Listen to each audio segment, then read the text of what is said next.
यहीं पर बात किया है तीनों दोष से दूषित होगा तो क्या होगा, द्विदोषम लिंगम संसार त्रिलिंगम सनिपातम।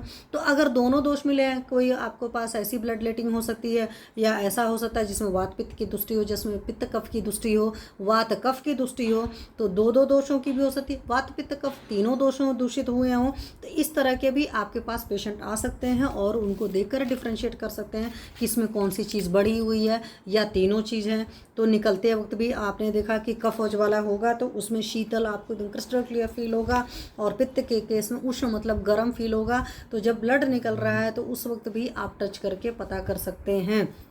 लेकिन उसके लिए होगा कि बहुत सारे पेशेंट्स का ब्लड आपने सामने टच किया तुरंत तभी बता सकते हैं, अदरवाइज़ नहीं बता पाएंगे, है ना। ज़्यादा गर्म होता तो क्रिस्टल क्लियर पता चलता, लेकिन कई बार कम होता। जैसे मैं यहीं से एक चीज़ आपको बताऊं, जब हम लोग पेशेंट की पीवी करते हैं तो कई बार ग्लव्स के ऊपर भी आपको गर्मी महसूस होती है। खास करके जो भी पेशेंट एसिडिटी वगैरह की कंप्लेन करते हैं या जो यूटीआई वगैरह के क्रॉनिक यूटीआई वगैरह की तकलीफ करते हैं, या देवजी नमस्ते, या कई बार होता है जब आप बस्ती देते हैं तो भी आप अगर अपनी फिंगर डाल करके, क्योंकि पहले हम लोग हल्का सा परेक्टल करके ही बस्ती देते हैं, आपको अच्छी तरीके से मालूम है, या पीवी करना होता है तो वहाँ पर तो भी तो आप देखते हैं तो वहाँ पर आपको अपने हाथों पर ही खुद ही हल्का सा एक गर्म महसूस होता है। तो आप समझ लीजिए इस पेशेंट का पित्त बढ़ा है, इनको हमें पित्त शामक चिकित्सा देने की ज़रूरत है। सुश्रु जी ने क्या कहा, सर्वलक्षण संयुतम कांजिकाभम विशेष तो दुर्गंधी।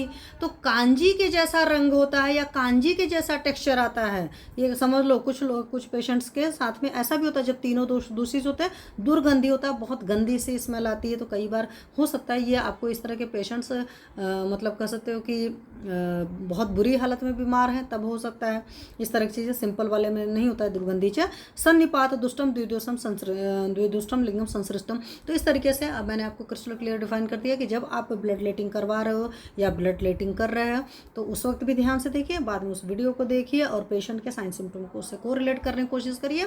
और बहुत सारे पेशेंट्स का देखते देखते आपको एकदम क्रिस्टल क्लियर आइडिया लग जाए कि वात का है, पित्त है, कफ है, या दोनों में कौन बड़ा है या तीनों मिला हुआ है। तो देख करके ये बहुत अच्छे से, और ये बहुत बढ़िया ये डायग्नोसिस जो आपकी होगी बहुत ऑथेंटिक होगी। क्यों?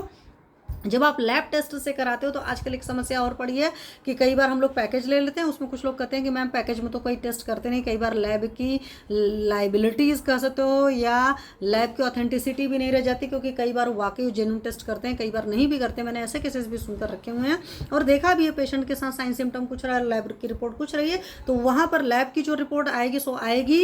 एक आप अपनी डायग्नोसिस या क्लिनिकल डायग्नोसिस जरूर बनानी चाहिए। और आप देखते हो चाहे ब्लड की रिपोर्ट होती है चाहे यूएसजी की रिपोर्ट होती है, हमेशा लिखा होता है कि डॉक्टर को कोरिलेट करना अपनी डायग्नोसिस से। वो जो रिजल्ट डिस्प्ले कर रहे हैं वो तो है ही, लेकिन आपकी अपनी होनी चाहिए, क्योंकि आपकी अपनी जो डायग्नोसिस होती है वो ज़्यादा अच्छी होती है। और ये बात हर चिकित्सक को अपने दिमाग में नोट करना चाहिए। और इसीलिए मैं पेशेंट को भी कहती हूँ कि ठीक है आप अपने लैब रिपोर्ट्स पर विश्वास करते हैं, लेकिन चिकित्सक पर ज़्यादा विश्वास करिए। ह्यूमन अभी भी आपके हर मशीन से ज़्यादा शार्प है। और दूसरी बात है कि इंसान को परमात्मा ने बनाया, मशीन को हमने बनाया है, तो दैट कैन बी। और उसमें जो लोग साइंस के स्टूडेंट हैं या जो डॉक्टर्स हैं उनको पता है कि वहाँ पर कुछ इंस्ट्रूमेंटल एरर होती है, कुछ करने वाले का भी एरर होता है। तो बहुत सारे एरर होते हैं जिनको सिग्निफिकेंट नॉन सिग्निफिकेंट एरर वगैरह में +2 से ही बच्चे पढ़ते हुए आते हैं, पर भूल जाते हैं। लेकिन मैं आपको वही बता रही हूँ कि जो भी मशीनरी होती है, जो भी आपके टेस्ट होते हैं, उसकी कुछ लिमिट्स होती हैं। बट इंसान थोड़ा सा लिमिटलेस होता है अगर परमात्मा की कृपा होती है। परमात्मा की कृपा मैं क्यों कहती हूँ कि कई बार आपकी डायग्नोसिस लैब की रिपोर्ट से बहुत अच्छी होती है। जो लैब वाले या यूएसजी वाले बहुत साल बाद करते हैं वो चीज़ें आप पहले समझ लेते हैं। ठीक है।